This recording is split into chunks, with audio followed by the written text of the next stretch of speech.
ప్రార్థనలో మనకు సహాయకరంగా ఉండడానికి అపోస్తల కార్యములు 9వ అధ్యాయము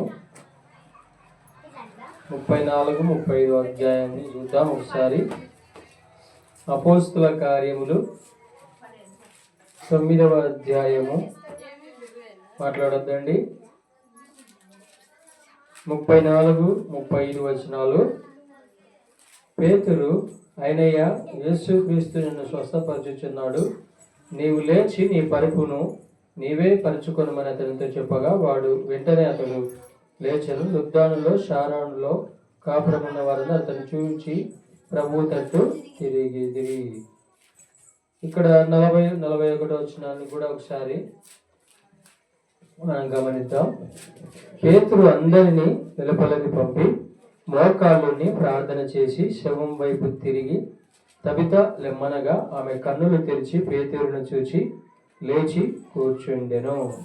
అతడు ఆమెను చెయ్యి ఇచ్చి లేవనెత్తి పరిశుద్ధులను విధవరాలను పిలిచి ఆమెను సజీవురాలుగా వారికి అప్పజెప్పెను. ఇది ఎప్పటి అన్నదా తెలిసినప్పుడు అనేకులు ప్రభువునందు విశ్వాసం ఉంచేరి.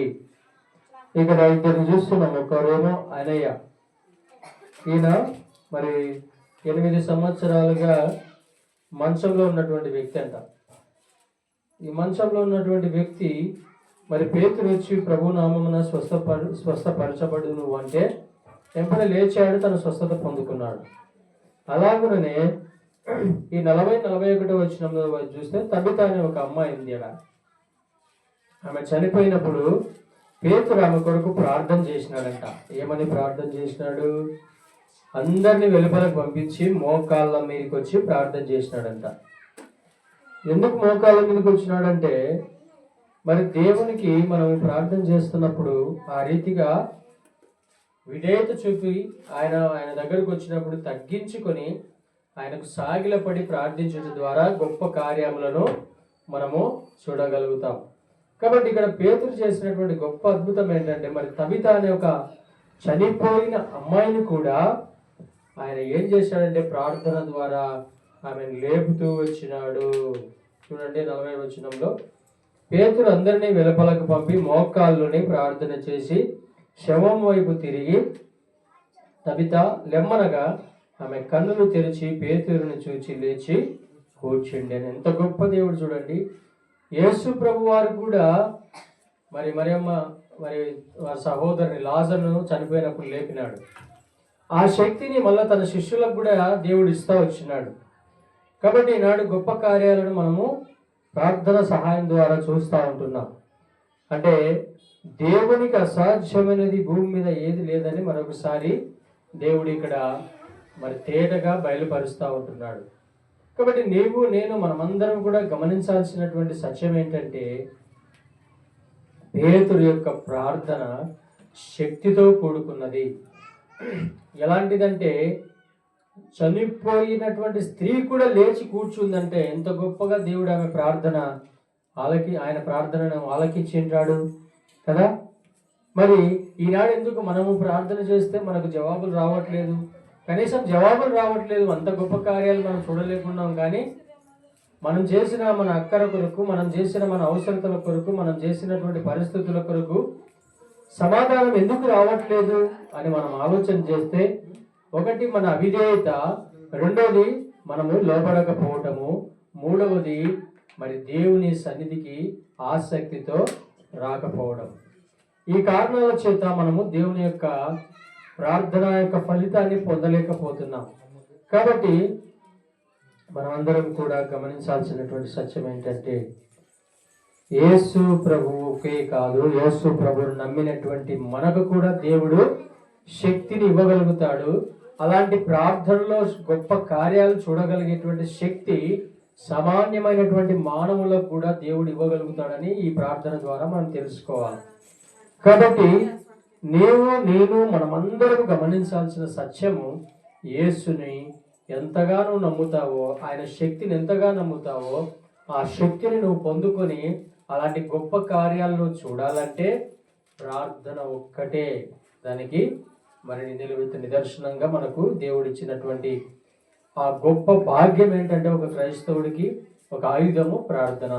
ప్రార్థన ద్వారా సమస్యలను జయించవచ్చు. ప్రార్థన ద్వారా అనేక రీతులుగా గొప్ప కార్యాలను మనం చూడగలగవచ్చు. కానీ ఈనాడు మరి సమాజం ప్రార్థన అంటేనే ఆసక్తి చూపడం లేదు. ప్రార్థన అంటేనే నిద్ర వస్తూ ఉంది. దేవుని సన్నిధికి రాలేరు, ప్రార్థనలో గడపలేరు. మళ్ళీ నాకు ఈ సమస్య ఉంది, ఆ సమస్య ఉంది అని చెప్తా ఉంటారు ఇళ్ళ దగ్గరికి పోయినప్పుడు. మరి ఎలాగ నీ సమస్యలు పోతాయి? సంఘంతో కలిసి నువ్వు ప్రార్థన చేయడానికి రాకపోతే సంఘము నీ కొరకే ప్రార్థన చేస్తుంది. ప్రతిరోజు కూడా నీవు కూడా సంఘంతో కలిసి ప్రార్థన చేయాలి కదా. మరి సంఘంతో కలిసి ప్రార్థన చేసినప్పుడే కదా నీకు కూడా దేవుడు విజయం ఇచ్చేది. కాబట్టి ఈనాడు ప్రార్థన అంటే మనకు నిద్ర వస్తుంది, మరి ఆసక్తి రావట్లే. పైకి భక్తి గల వారి వలే ఉంటారంట, కానీ లోపల మాత్రము భక్తి ఏమాత్రము లేదు. ఈనాడు సమాజం అలాగ తయారైతా ఉంది. కాబట్టి ప్రియమైన వాళ్ళరా, దేవుడు ఏం చూస్తున్నాడు అంటే నీ అంతరంగాన్ని చూస్తున్నాడు. నీ అంతరంగంలో నుంచి వచ్చేటువంటి ప్రార్థన వైపు ఆయన గమనిస్తూ ఉంటున్నాడు. కాబట్టి పేతురుకు అంత శక్తి ఎలాగొచ్చింది? కేవలం యేసు నామములో ఆశ్రయించినాడు ఆయన. ఆ కారణం చేత చనిపోయిన తబిత అనే అమ్మాయి లేచి కూర్చుందంట. ఎంత గొప్ప దేవుడు చూసారా? మరి ఆ శక్తి నీకు నాకు కూడా ఉంది, కానీ దాన్ని మనం ఉపయోగించట్లే. మనం దేవుని సన్నిధికి వచ్చి తగ్గించుకోవడంలే, ఏనాడు మోకాల ప్రార్థన చేసి ప్రార్థన చేయటంలే.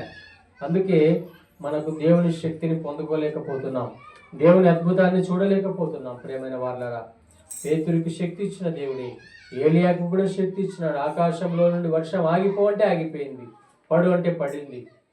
అలాగే యెహోషువ ప్రార్థన చేస్తే ఇదిగో మరి అక్కడ ఉన్నటువంటి సూర్యుడు చంద్రుడు ఆగిపోయాడు, నిలిచిపోయారు అక్కడి నుంచి.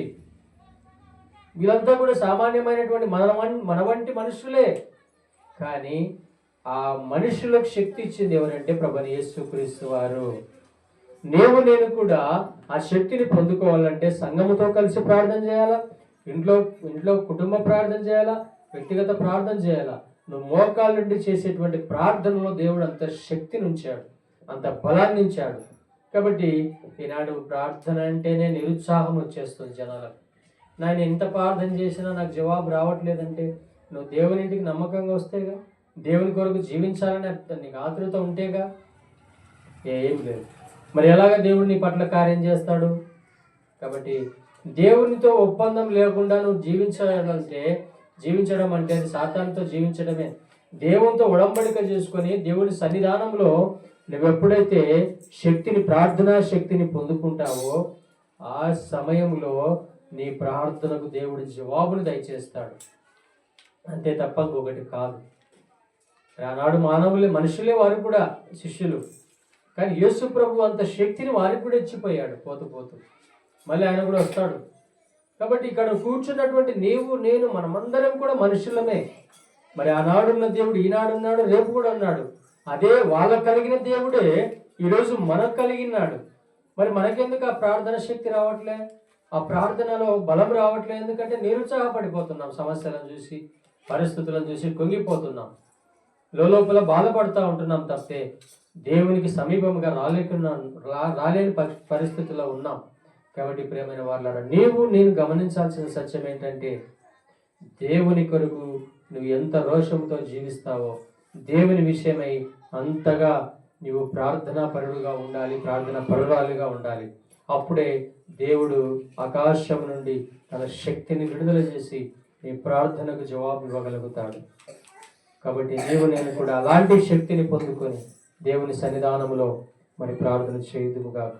దేవుని కొద్ది మాటలను దీవించునుగాక. ఆమేన్. కళ్ళు మూసుకోండి. ఒకరి తర్వాత ఒకరు